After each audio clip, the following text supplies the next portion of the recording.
Hi everyone, welcome to JR Talks YouTube channel. I am your friend Rahul Jaiswal. तो दोस्तों, उम्मीद करता हूँ आप लोग अच्छे होंगे और आपकी स्टडीज बेहतरीन तरीके से चल रही होगी।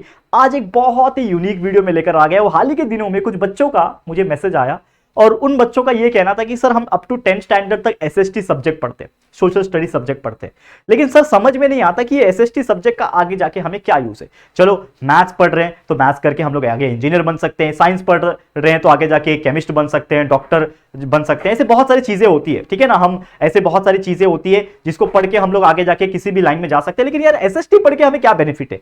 तो अगर आपको भी यही लगता है कि SST पढ़ के कोई बेनिफिट नहीं है, तो ये जो वीडियो आप देख रहे हो ना, ये बहुत ज्यादा इंपॉर्टेंट होने वाला है, क्योंकि आज आपके बहुत सारे राज खोलने वाला हो SST सब्जेक्ट के रिगार्डिंग में, और आपको ये पता चलेगा कि यार वाकई में जो SST सब्जेक्ट है ना, ये हमारे लिए कितना ज्यादा इंपॉर्टेंट है। ठीक है, तो चलिए वीडियो की शुरुआत करते। टॉपिक है कि SST सब्जेक्ट पढ़ना क्यों जरूरी है और SST सब्जेक्ट हमें क्यों पढ़ना चाहिए।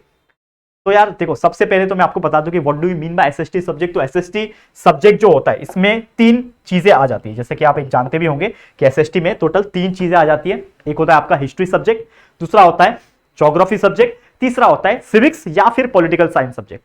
तो अगर मैं सबसे पहला इसका एडवांटेज बात करूं, क्योंकि आज हम एडवांटेज के बारे में बात करने वाले। लोग बोलते हैं ना कि SST पढ़ के कुछ फायदा नहीं, इसको तो हमें सिर्फ रट्टा ही लगाना है, रट्टा मार के सिर्फ एग्जाम में लिखना है, आंसर लिखना है, कंसेप्ट नहीं समझ में आया तो भी चलेगा, मार्क्स मिलने से मतलब है हम लोग को। लेकिन ऐसा नहीं है दोस्तों। SST सब्जेक्ट का कंसेप्ट समझना उतना ही ज्यादा इंपॉर्टेंट है जितना कि बाकी साइंस और मैथ समझना। क्योंकि आप साइंस समझोगे तो आपको साइंस के बारे में जानकारी मिलेगी, मैथ समझोगे तो आपको मैथ्स के बारे में जानकारी मिलेगी, मैथ सॉल्व कर पाओगे। लेकिन SST सब्जेक्ट पढ़ोगे तो आपको रियल लाइफ के बारे में जानकारी मिलेगी, रियल दुनियादारी के बारे में मिलेगी। तो सबसे पहले अगर हमें हिस्ट्री की बात करो तो it helps to understand history. SST subject अगर आप पढ़ रहे हो तो आपको हिस्ट्री के बारे में समझ में आ रहा होगा। आप मुझे बताओ कि आपको पता है क्या कि हमारे भारत देश में सबसे पहला एम्पायर कौन सा था? ठीक है ना। और कौन कौन से एम्पायर, चंद्रगुप्त मौर्य कौन थे, ठीक है ना, गुप्ता डायनेस्टी क्या था, आपको पता है क्या? नहीं पता होगा। आपको पता है कि शिवाजी महाराज कैसे उन्होंने शुरू किया, मराठा एम्पायर कैसे एस्टैब्लिश किया, किनको किनको उन्होंने हराया, क्या हुआ उनके साथ बाद में, ब्रिटिशर्स कैसे आए हमारे भारत देश में, ईस्ट इंडिया कंपनी क्या थी, आपको पता है क्या? नहीं पता है। तो अगर आप ये सब चीज जानकारी चाहते हो तो आपको हिस्ट्री के बारे में समझ रखना पड़ेगा। और हिस्ट्री एक ऐसा सब्जेक्ट है जो कि आपको पूरा, जब से हमारा समाज बना है, जब से हमारा इंसानियत बना है, ह्यूमैनिटी बना है, तब से लेके आज तक की घटनाओं के बारे में आपको एक्सप्लेन करता है। और एज ए ह्यूमन बीइंग हमें पता होना चाहिए। ठीक है, अगर हम बात करें कि हमको ये सब चीज से मतलब नहीं है, हमको क्या, हमको तो लाइफ में सिर्फ पैसा कमाना है, तो ये देखो यार, कितना भी पैसा कमा लो, कभी भी इंसान सेटिस्फाई नहीं हो सकता, इंसान का नेचर ही वैसा है। लेकिन नॉलेज एक ऐसा चीज है जिससे वो सेटिस्फाई हो सकता है। मतलब अगर उसके पास बहुत ज्यादा नॉलेज है, भले ही वो उस चीज से सेटिस्फाई नहीं हो, नॉलेज ज्यादा प्राप्त करे, लेकिन उससे कोई हानि नहीं होगी। नॉलेज एक ऐसा चीज है जो आपको कॉन्फिडेंट बनाता है। आपको मान लो कोई ऐसा टॉपिक है जिसके बारे में आपको पता है, तो आप समाज में थोड़े कॉन्फिडेंट दिखोगे। तो कहीं ना कहीं हिस्ट्री का नॉलेज रखना, हिस्ट्री की समझ रखना आपके लिए बहुत इंपॉर्टेंट है। और ना सिर्फ समझने के लिए बल्कि एग्जाम पॉइंट ऑफ व्यू भी इंपॉर्टेंट है, आपके एकेडमिक्स के लिए इंपॉर्टेंट है। साथ ही में बहुत सारे ऐसे प्रिपरेशन वाले एग्जाम होते हैं, उसके लिए हिस्ट्री समझना बहुत ज्यादा इंपॉर्टेंट है। नेक्स्ट बात करें, it helps to understand the geography. Geography भी सब्जेक्ट है। ये क्यों समझना है? अब मान लो मेरे को ज्योग्राफी क्यों पढ़ना है, आपको ज्योग्राफी सब्जेक्ट क्यों है, 9th में हो 10th में हो, क्यों ज्योग्राफी पढ़ना है? क्योंकि हमको पता होना चाहिए कि हमारा इंडिया दिखता कैसा है। हमने रियल में तो बाहर जाके हम इंडिया बाहर से देख नहीं पाएंगे। जैसे कि हमको पता है ना कि एस्ट्रोनॉट जो होते हैं वो स्पेस शटल में बैठ के बाहर जाते हैं, तो वो बाहर से देख पाते हैं कि अर्थ कैसा है। लेकिन आपको अर्थ के बारे में स्टडी करना है, अर्थ के अंदर कौन कौन सी कंट्रीज है उसके बारे में स्टडी करना है, दुनिया में कितनी कंट्रीज है, हर एक कंट्रीज कहां कहां पे हमारा। आपको आज के डेट में अगर आपको पता होगा कि मान लो कि हमारा इंडिया है, इंडिया के नीचे यहाँ पे श्रीलंका है, इंडिया के बाजू में इधर पाकिस्तान है, इधर नेपाल है, इधर भूटान है, इधर म्यांमार है, इधर बांग्लादेश है, इसके ऊपर चाइना है, आपको पता है, इसके ऊपर यहाँ पे अफगानिस्तान है, यहाँ पे पूरा अरेबियन सी बह रहा है, इसके इधर आपका पूरा गल्फ कंट्रीज है, इधर दुबई है, इधर सऊदी अरेबिया है, ऐसे आपको पता है। तो कैसे पता चला? आपको कभी सोचा आपने कि आप बाहर गए थे क्या, वर्ल्ड मतलब अर्थ के बाहर एस्ट्रोनॉट बन के स्पेस शटल में गए थे? नहीं ना। लेकिन आपने हिस्ट्री और ज्योग्राफी पढ़ा, खासकर ज्योग्राफी आपने पढ़ा, तब आपको पता चला कि हाँ इंडिया ऐसा दिखता है, इंडिया का मैप ऐसा है। अच्छा, जम्मू एंड कश्मीर इधर है क्या? आप गए थे क्या देखने के लिए जम्मू कश्मीर किधर है? नहीं, आपको पढ़ना पड़ेगा उस चीज को, आपको देखना पड़ेगा गोवा किधर है, तमिलनाडु किधर है, हमारा महाराष्ट्र किधर आता है, जो अरेबियन सी है, अरब सागर है वो कहां है, मुंबई कहां है। ये सब चीज हमें पढ़ के समझ आइए, मैप को देख के समझ आइए। और ये कैसे पता चला? By studying the geography. क्योंकि अगर आप ज्योग्राफी नहीं पढ़ोगे तो आपको पता नहीं चलेगा। बहुत सारे लोग को इंटरेस्ट होता है दुनिया में हर एक कंट्री कहां कहां सिचुएटेड है, वो एग्जैक्ट लोकेशन बता सके, लोकेशन एंड एक्सटेंट बता सकते हैं, उसका फिजियोग्राफी बता सकते हैं। ठीक है ना। कौन से देश में कौन सी नदी बहती है, हमारे पूरे वर्ल्ड में सबसे बड़ी लंबी नदी कौन सी है, अमेजॉन रेन फॉरेस्ट किधर है, हमारे भारत देश में गंगा कहां से बहती है, ब्रह्मपुत्र नदी कौन सी है, ये सभी चीज की जानकारी होनी चाहिए। अगर आप एक काबिल बनना चाहते हो, अगर आपको ये सब चीज के बारे में जानकारी रखना है, तो आपको ये सब चीज पढ़ना पड़ेगा, अच्छी तरीके से समझ के चलना पड़ेगा, और ना सिर्फ एग्जाम में स्कोर करने के लिए बल्कि आपके सेल्फ अवेयरनेस के लिए, सेल्फ जनरल नॉलेज के लिए भी। समझ में आ गया। तो हिस्ट्री क्यों पढ़ना, ज्योग्राफी क्यों पढ़ना, ये तो आपको क्लियर हो गया होगा। लेकिन साथ में एक सबसे इंपॉर्टेंट चीज है, it helps to understand the civics and political science. What do you mean by this? Civics क्या है?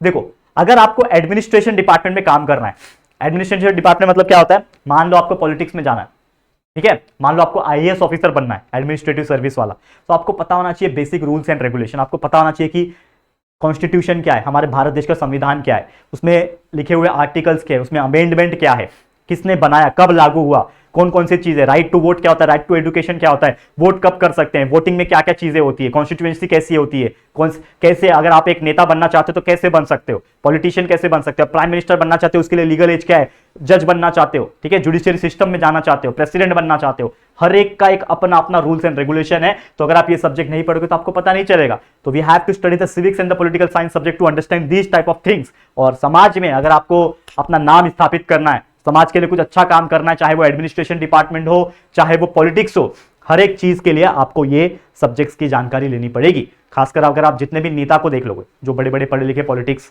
में लोग हैं, उन्होंने भले ही कोई भी पढ़ाई की हो, चाहे वो आईआईटी से पढ़े हो, आईआईएम ग्रेजुएट हो, बड़े बड़े नेता क्यों ना हो, लेकिन उनको एक सब्जेक्ट कंपलसरी होता है, जो कि होता है पॉलिटिक्स पढ़ना, यानी कि पॉलिटिकल साइंस पढ़ना। ये साइंस हमारे जनरल साइंस एंड टेक्नोलॉजी से बिल्कुल अलग होता है। ये पॉलिटिक्स के बारे में होता है, ठीक है ना, पार्टीज के बारे में होता है, उनके एजेंडा के बारे में होता है, उनके आइडियोलॉजी के बारे में होता है। ये सभी चीज हम लोग इस चीज में पढ़ते हैं। तो अगर आपको आगे आने वाले टाइम में अगर आपको ऐसा लगता है कि यार ये सब चीज पे मेरे को जानकारी होनी चाहिए, तो आपको ये सब्जेक्ट पढ़ना पड़ेगा। तो बेसिक 3 चीज आपको समझ में आ गया होगी, history, geography and political science, या फिर आप सिविक्स बोलो, इसके बारे में क्यों जानकारी चाहिए। लेकिन साथ ही में ओवरऑल डेवलपमेंट आपका होता है। मान लो कि आप एक ऐसे व्यक्ति हो कि आपका पर्सनालिटी आपको बिल्डअप करना है। अगर आपका पर्सनालिटी आप बेटर करना चाहते हो, ओवरऑल डेवलपमेंट चाहते हो, तो कहीं ना कहीं यहां से भी आपको डेवलप करना पड़ेगा। तो SST also place a very important role. कभी भी डिस्कशन होता है, पॉलिटिक्स के बारे में डिस्कशन हो रहा है, आपको कोई सवाल पूछ ले, तो आपको नहीं आएगा, उसके बारे में नॉलेज ही नहीं होगा, हिस्ट्री के बारे में, ज्योग्राफी के बारे में, तो यार आपका कॉन्फिडेंस नीचे हो जाएगा। तो ओवरऑल डेवलपमेंट के लिए आपको सिटीजनशिप के बारे में जानकारी, आपको हमारे संस्कृति के बारे में, कल्चर के बारे में, हिस्ट्री पढ़ के आपको समझ में आएगा। हमारे पास्ट इवेंट में क्या क्या घटनाएं हुई, शिवाजी महाराज के टाइम पे हो गए, मुगल्स के टाइम पे हो गए, उसके पहले सल्तनत के टाइम पे हो गए, खिलजी के टाइम पे हो गए, या फिर अंग्रेज के टाइम पे हो गए, उसके बाद के टाइम पे हो गए, आज के मॉडर्न एज के टाइम पे, ये सभी चीज हिस्ट्री पढ़ के समझ में आएगा। पॉलिटिकल बिलीफ क्या है, जितने भी पॉलिटिकल पार्टी है सबका अपना अपना एक फंडा होता है, एजेंडा होता है, उनका मकसद क्या है, ये सभी चीज पता चलेगा। उनके इंटरेस्ट क्या है, आपका इंटरेस्ट क्या है, ये सभी चीज आपको पढ़ के ही पता चलेगा। तभी आप रियलाइज कर पाओगे कि हाँ ये सब चीजें भी होती है। बहुत सारे प्रैक्टिकल एग्जाम्स, बहुत सारे ऐसे कॉम्पिटिटिव एग्जाम्स में भी काम आते हैं। अगर आप मान लो आगे जाके आईएएस बनना चाहते हो, तो आईएएस बनने के लिए जैसे मैंने बोला कि आपको एक बहुत अच्छा एग्जाम है यूपीएससी एग्जाम, इसको आपको क्लियर करना पड़ेगा। UPSC union public service commission एक ऐसा एग्जाम है जिसमें आप बहुत अच्छा रैंक निकालते हो तो आप आईएएस यानी इंडियन एडमिनिस्ट्रेटिव सर्विसेज में आ सकते हो, यानी आप कलेक्टर बन सकते हो, डेप्यूटी कलेक्टर बन सकते हो, ठीक है ना। अच्छे परफॉर्मेंस के हिसाब से, एक्सपीरियंस के हिसाब से आप सेक्रेटरीट भी बन सकते हो, यानी कि प्राइम मिनिस्टर के पर्सनल सेक्रेटरी बन सकते हो। बहुत बड़ी चीज होती है ये, बहुत पावर भी आता है। तो उसके लिए आपको पॉलिटिक्स के बारे में, हिस्ट्री, ज्योग्राफी, ये सब के बारे में समझ होनी चाहिए, नॉलेज होनी चाहिए। एसएससी स्टाफ सिलेक्शन कमीशन हो गया, एकेडमिक्स आपका अगर आप 10th में हो, 9th में हो, उसके लिए भी इंपॉर्टेंट है। सिविल सर्विसेज बहुत सारे एग्जाम होते हैं, आईपीएस वगैरह हो गए, ऐसे कई सारे अनगिनत एग्जाम्स के लिए ये सभी चीज की जानकारी अगर आपके पास है, आपके अंडरस्टैंडिंग है, नॉलेज है, तो वहां पे आपको बहुत काम आएगा। क्योंकि आप अगर यूपीएससी की बात करो तो आपका पहला जो पेपर होता है प्रीलिम्स का, उसमें बहुत सारी ऐसी चीजें होती है जो सिर्फ और सिर्फ history, geography, political science, economics, ये सभी चीज के ऊपर ही पूछी जाती है। और बहुत सारे बच्चे ठीक से नहीं पढ़ के जाते और प्रीलिम्स में ही क्वालिफाई नहीं कर पाते, तो मेंस कहां से देंगे। तो ये सब चीज बहुत इंपॉर्टेंट होता है। हिस्ट्री एनालाइज करता है पास्ट इवेंट्स को, उनको करेक्ट करता है। क्योंकि अगर आप मान लो कि पास्ट में कोई चीज गलत हुआ था, मान लो अर्लियर टाइम्स में वुमेन्स के ऊपर, औरतों के ऊपर बहुत अत्याचार होते, ठीक है ना, उनको पढ़ने लिखने का इतना हक नहीं दिया जाता था, उनके ऊपर डाउरी यानी दहेज लेने का ये था, डाउरी लिया जाता था, सती था, मतलब अगर हस्बैंड मर गया तो सती कर दो फीमेल को, ठीक है ना। तो ये सब चीजें होती थी। तो लेकिन उस हिस्ट्री से हमने सीखा और उसको करेक्ट किया, क्योंकि हम इतिहास से ही सीखते हैं। तो इतिहास में जो गलती लोगों ने की है उसको हमने सही किया। और आज के डेट में आप देखो विमेन्स इतनी ज्यादा काबिल हो चुकी है, अगर हम उसको पढ़ने लिखने का हक दे दे तो विमेंस इतनी काबिल हो चुकी है कि वो हमारे साथ हाथ में हाथ डाल के चल सकती है, हमसे ऊपर अच्छा परफॉर्म कर सकती है। तो ये सभी चीज हो पाता है, प्रॉब्लम्स को ओवरटेक कर पाते हैं, बेटर पर्सपेक्टिव मिलता है हमारे लाइफ के बारे में और फ्यूचर के बारे में एक जानकारी मिलता है। तो ये सब पास्ट हम पढ़ेंगे, हिस्ट्री पढ़ेंगे, तो ही हमें ये सब चीज के बारे में आगे नॉलेज मिलेगा।